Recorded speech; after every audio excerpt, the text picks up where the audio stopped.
تو اے نبی اسی دین کی طرف لوگوں کو بلاتے رہنا اور جیسا تم کو حکم ہوا ہے اسی پر قائم رہنا اور ان کی خواہشوں کی پیروی نہ کرنا، اور کہہ دو کہ جو کتاب اللہ نے نازل فرمائی ہے میں اس پر ایمان رکھتا ہوں اور مجھے حکم ہوا ہے کہ تم میں انصاف کروں۔ اللہ ہی ہمارا اور تمہارا پروردگار ہے، ہم کو ہمارے اعمال کا بدلہ ملے گا اور تم کو تمہارے اعمال کا، ہم میں اور تم میں کچھ بحث و تکرار نہیں۔ اللہ ہم سب کو اکٹھا کرے گا اور اسی کی طرف لوٹ کر جانا ہے۔ اور جو لوگ اللہ کے بارے میں بعد اس کے کہ اسے مومنوں نے مان لیا ہو جھگڑتے ہیں، ان کے پروردگار کے نزدیک ان کا جھگڑا باطل ہے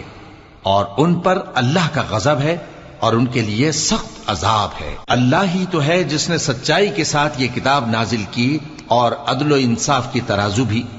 اور تم کو کیا معلوم شاید قیامت قریب ہی آ پہنچی ہو۔ جو لوگ اس پر یعنی قیامت پر ایمان نہیں رکھتے وہ اس کے لیے